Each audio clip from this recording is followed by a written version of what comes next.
Olá, pessoal! Tudo bem? Bem-vindos a mais uma aula de inglês. Welcome to my class. Bem-vindos à minha aula. Eu sou a professora Luana e estou aqui mais uma vez nessa missão de ajudar vocês a gabaritar a prova do Enem de língua inglesa, ok? E a nossa aula de hoje é muito interessante. A nossa aula de hoje é sobre análise de texto literário em prosa. Bom, gente, prosa, o que é prosa?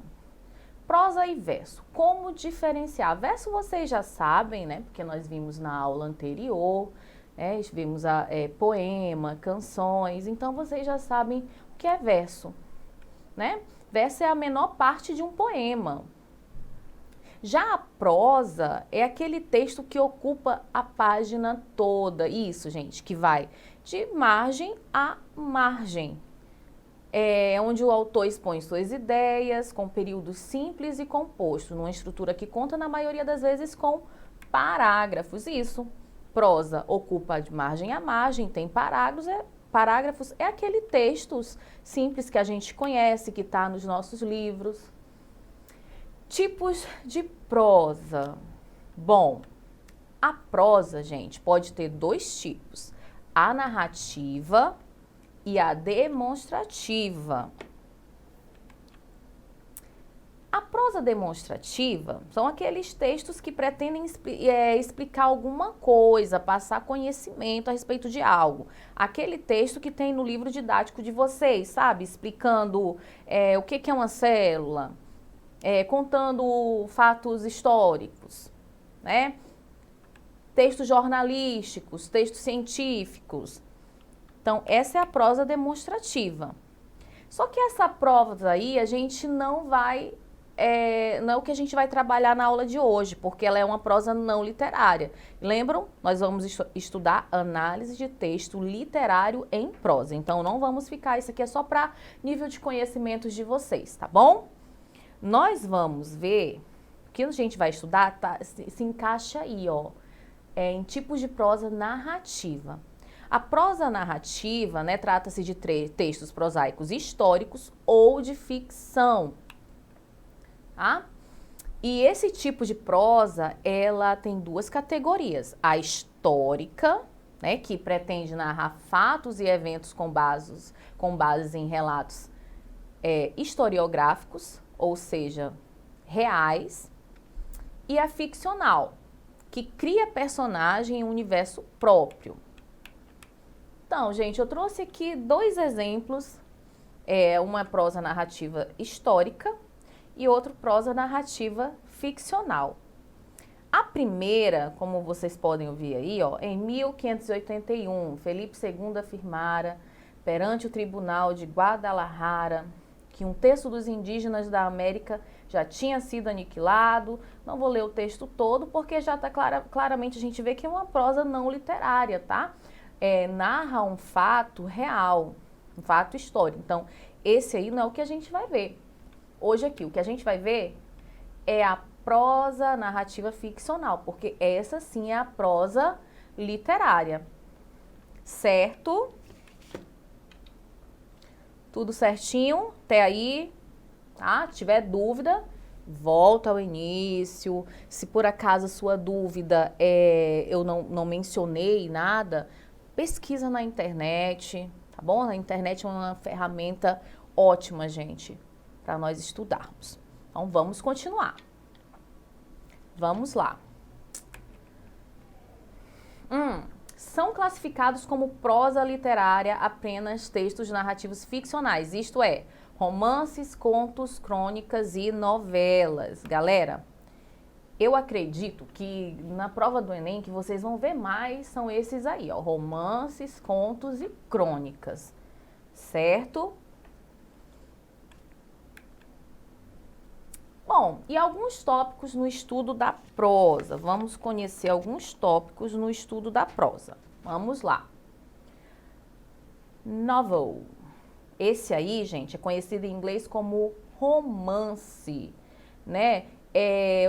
O romance ele conta uma história geralmente longa e com vários personagens. Eu trouxe aqui como exemplo para vocês, até para depois, assim, despertar o interesse de vocês, para vocês conhecerem mais a obra e estudarem, lerem depois. Também tem versões adaptadas para o português, não precisa ser necessariamente em inglês, se você não tem o total domínio do idioma. Tem aqui, ó, esse exemplo, The Life and Adventures of Robinson Crusoe, de Daniel Defoe. É um romance muito interessante, bem famoso na literatura inglesa.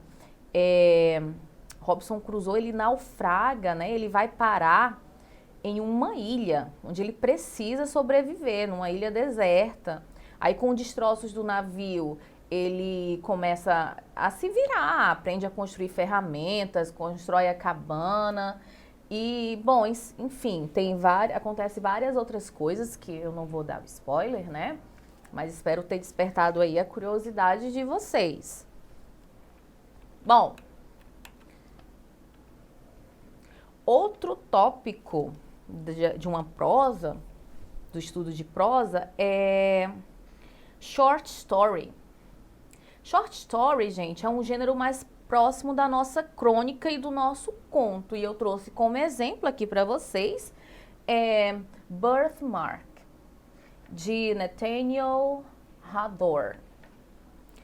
Esse conto, ele é muito interessante, né? Ele fala sobre obsessão com a perfeição humana. Elmer, né, um dos personagens principais, é um cientista e filósofo. Ele é brilhante, ele é super inteligente, reconhecido, e ele se apaixona e casa com a bela Georgiana, que ela é perfeita, porém tem uma marca de nascença no rosto, né, na bochecha, como mostra aí a imagem. E esse doutor, né, também é um cientista, ele também ele é apaixonado pela mulher, mas é mais apaixonado pela ciência.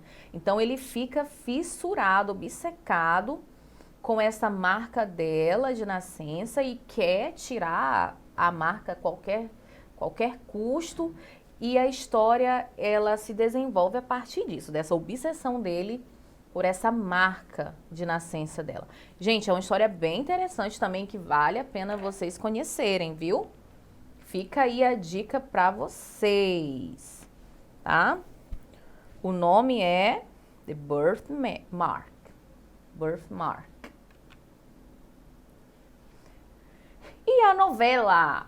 Gente, essa aí a gente pensa logo que está relacionada à nossa novela, né? Que a gente já pensa que é um verdadeiro cognato. Mas novela em inglês é soap opera, tá? Nesse caso aí, novela, ele se refere a um conto, uma espécie de conto longo. Esse gênero, ele é mais curto que um romance, só que, porém, mais longo que um conto. E eu trouxe como exemplo Daisy Miller, de Henry James. Esse aqui também, gente, olha só, hoje eu só trouxe dicas legais, viu? Trouxe dicas legais para vocês, não só do Enem, mas assim de entretenimento, leitura, certo? Vamos voltar. Bom, essa menina aí, essa mulher, Daisy Miller, ela é uma americana e vai viver na Europa com a mãe e com o irmão mais novo. Só que o jeito dela é muito liberal, é muito diferente da sociedade da Europa naquele tempo lá, de 1878. Então, ela causa um choque nas pessoas, o jeito dela. Então, essa novela, ela vai falar sobre choque cultural, pré-julgamento, preconceito que ela sofreu. Então, aborda vários temas legais. E a história se passa na estadia dela na Europa, né? Que desagradou muita gente por conta do seu jeito, da sua espontaneidade. Ela não fez nada de errado, ela simplesmente era ela, foi julgada várias vezes, até por ter amizades masculinas naquela época, era um escândalo. Então, assim, tá aí mais uma dica bem legal para vocês. Vamos ver o próximo. Esse é muito legal. Literatura infantil e literatura juvenil. Gente, né? Como o próprio nome já diz, é voltada para o público mais jovem. E eu trouxe como exemplo aqui para vocês... professora, mas a gente não é mais criança. Não importa. Eu acho legal, é bem interessante. Você pode estar lendo para o seu irmão, ou seu irmão menor, ou seu filho também. A gente sabe que temos muitas mamães já no ensino médio. Até um beijo para as minhas alunas mamães. E segue aí uma dica bem legal, até para despertar o interesse da criança pela língua inglesa, que a gente sabe que hoje é muito importante. Então, eu vou mostrar aqui para vocês vão conhecer. Isso é bem famoso, gente. Green Eggs and Ham. Essa historinha, voltando aqui, a teacher apertou no botão errado. É um livro infantil, muito famoso, como eu já falei, já vendeu mais de 8 milhões de cópias em todo o mundo. A história de ovos verdes e presunto, que é o título, bastante simples. Surge o Sam Yen e oferece ovos verdes e presuntos para outro personagem. O outro nega a comida e Sam Yen começa a insistir em apresentar várias situações. Olhando assim, a gente pensa, é muito bobo, mas não, é uma historinha bem legal, assim, porque eles vão contando assim em rima. Do you like grease and... sorry, desculpa aí, galera, vamos lá, de novo. Do you like green eggs and ham? Vamos pela terceira vez, né? Brasileiro não desiste nunca. Ainda temos tempo. Do you like green eggs and ham? I do not like them, Sam Yen. I do not like green eggs and ham. Would you eat them in a box? Would you eat them in a fox? Olha só, ele começa a insistir. Ele oferece, ele diz que não gosta, ele começa a assistir e a história vai se passando assim com rimas. Bem interessante aí. Quem se interessar, tiver criança... E é isso. E os elementos de uma prosa, pessoal? Elementos de uma prosa, temos o enredo, né, que é a sucessão de acontecimentos. O narrador, ele pode ser... o narrador, gente, ele pode ser em primeira pessoa, que é o eu, né? Eu contando, assim, na minha perspectiva.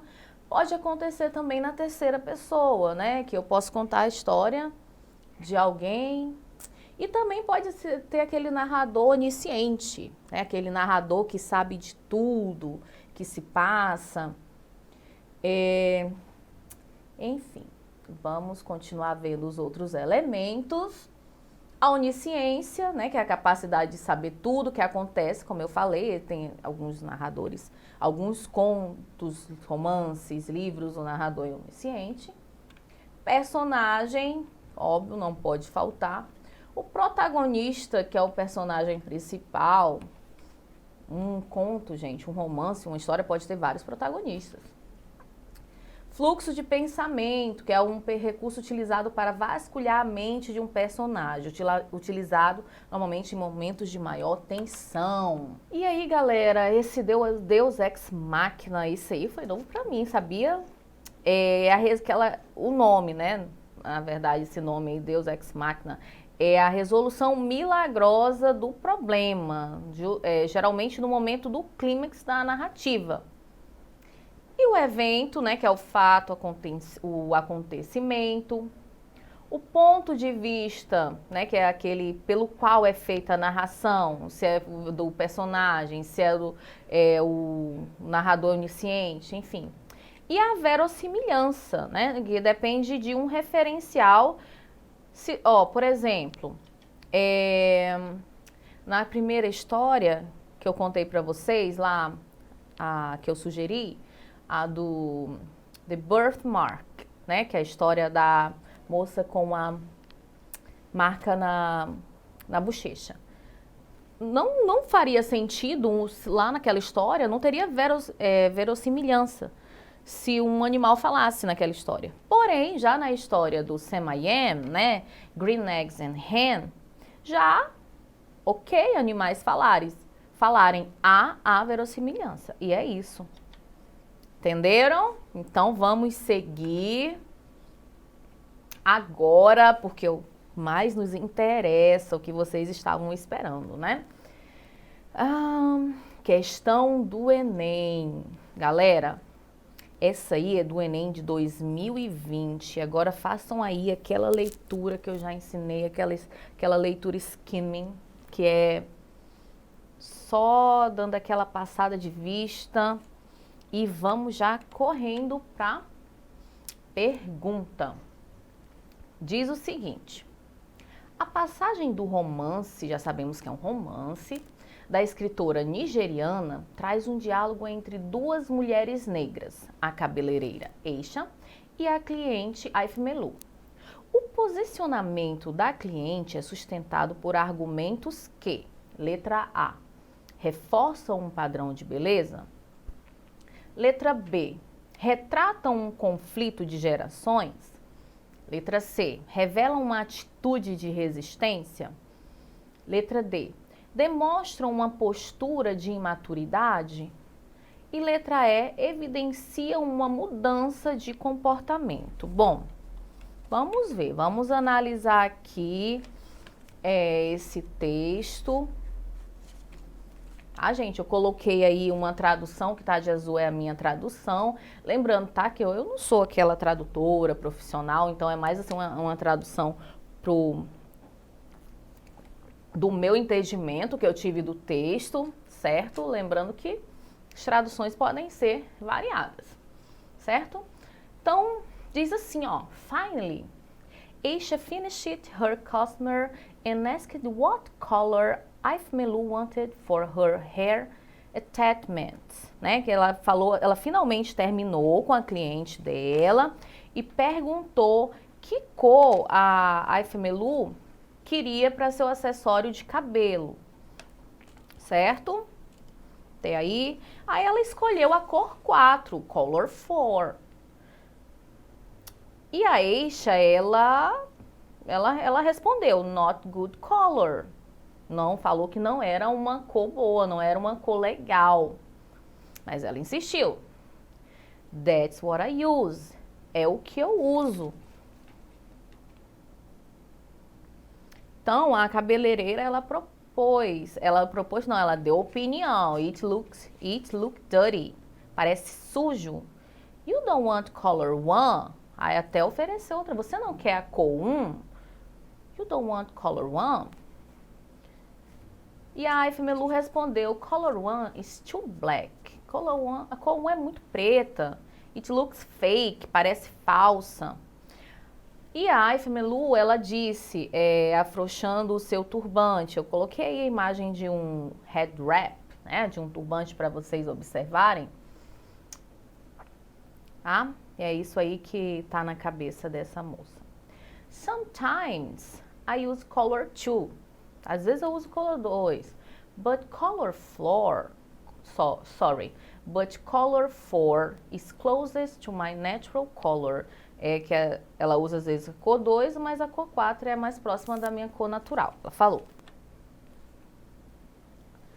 Então, né, she touched Aifmelu's hair. Ela tocou o cabelo da Aifmelu e perguntou, why you don't have relaxer? Por que você não tem alisamento? E ela falou, I like my hair the way God made it. Eu gosto do meu cabelo do jeito que Deus o fez. E a Aisha, cabeleireira, questionou, né? But how you comb it? Mas como você penteia? Hard to comb. Difícil de pentear. E a Aifmelu, ela trouxe seu próprio pente, had brought her own comb, né? E começou a pentear o seu cabelo, denso, soft, denso, macio. and tightly coiled, e bem enrolado, até que ficasse bonitinho, emoldurado. E ela falou, it's not hard to comb, não é difícil de pentear, if you moisturize it properly, se você hidratar direito. Aí ela falou isso num tom persuasivo de proselitista. Vocês observem aí essa palavra, né, que para mim era nova, né? Proselytizer, que o que é um proselitista, né? É aquela pessoa que se empenha em tentar converter uma ou várias pessoas em prol de uma determinada causa, de uma determinada doutrina, ideologia. E nesse caso aí, né, da Aifemelu, ela tentava convencer outras mulheres negras sobre os méritos de usar o cabelo natural. Mas a Aisha bufou e falou, né? Ela claramente não conseguia entender por que alguém escolheria sofrer penteando o cabelo natural em vez de simplesmente alisá-lo, como diz a Yoshi. Clearly could not understand why anybody would choose to suffer through combing natural hair instead of simply relaxing it. Em vez de simplesmente alisá-lo. Bem sem noção essa Aisha, né, galera? Bom, então, né, o que ela fez?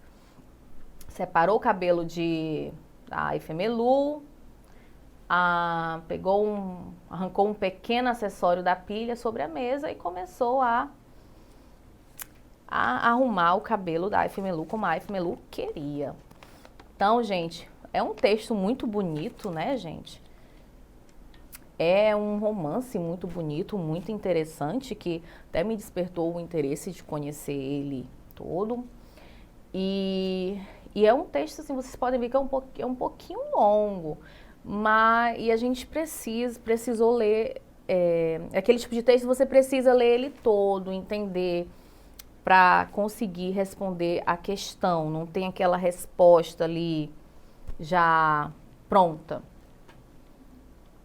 Então, voltando aqui na pergunta, diz o seguinte, passagem do romance da escritora nigeriana traz um diálogo entre duas mulheres negras, né? A cabeleireira e a cliente. O posicionamento da cliente, o posicionamento da Aifemelu é sustentado por argumentos que reforçam o padrão de beleza?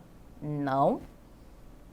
Retrata um conflito de gerações? Retrata um conflito de gerações, gente, aí não fala de conflito de gerações, no texto não fala, né? Demonstra uma postura letra C, revela uma atitude de resistência? Sim, né, galera? Revela uma atitude de resistência, sim. Tanto que a cabeleireira, a Aisha, ela falava assim, por que você não alisa? Seu cabelo é difícil de pentear. Ela, não, gosto do meu cabelo como Deus fez. Então, a gente vê assim, no texto, uma atitude de resistência muito legal, um texto muito interessante. E vamos para o próximo. Esse aí do Enem de 2018. O romance 1984 descreve os perigos de um Estado totalitário. A ideia evidenciada nessa passagem é que o controle do Estado se dá por meio do boicote de ideias... Desculpa aí, galera. Boicote de ideais libertários. Veto ao culto das tradições. Poder sobre memórias e registros. Censura a produções orais e escritas, e manipulação de pensamentos individuais. Esse aqui é outro texto muito bom, outro romance muito bom. Gente, olha só, como o nosso tempo está acabando, eu vou ser bem breve, mas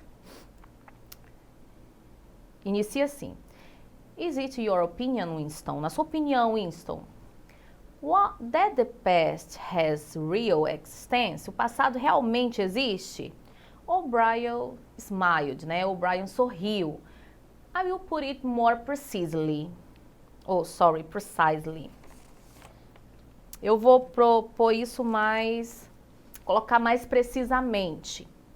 O passado existe concretamente no espaço, né? Does the past exist concretely in space? Né? Existe algum lugar ou outro no mundo, né, onde o passado ainda está acontecendo? Ele continua a interrogação. No. A pessoa responde não. Then, where does the past exist, if at all? Né? Então, onde existe o passado? Se é que existe. In records, né? Ele fala nos registros. Nos registros está escrito. In records and, aí ele nas memórias, né? Nos registros e in the mind, né? E na mente. In human memories. E nas memórias humanas. Aí ele fala em memory, very well, na memória, muito bem, né? We, the party, né? Nós, o partido, control all records. Nós controlamos todos os registros. And we control all memories. Então, controlamos todas as memórias. Then, we control the past, do we not? Então, nós controlamos o passado, não controlamos? Então, gente, a pergunta, né, evidencia essa passagem onde o controle do Estado se dá por meio de quê? Poder sobre as memórias e registros, certo? Vocês podem ver lá, né, que eles falam assim, que eles controlam os registros, então eles controlam as memórias das pessoas, eles controlam o passado. Então, a alternativa correta é a letra C. Certinho? E aí, gostaram da aula de hoje? Espero que sim. Espero ver vocês novamente na aula que vem. Não deixem de estudar. Não esqueçam aqui, ó, de acessar a plataforma Eduque, porque lá é uma fonte muito legal, gente, de coisas para o Enem, não só para o Enem, para outros objetivos de vocês, às vezes uma prova que você quer fazer, aí a prova é sobre algum tema, talvez lá na plataforma Eduque tenha, viu? Explorem mais a plataforma Eduque, vocês só têm a ganhar. E até a aula que vem, gente. Grande beijo, fiquem com Deus, o Enem está se aproximando, estudem, até mais. See you!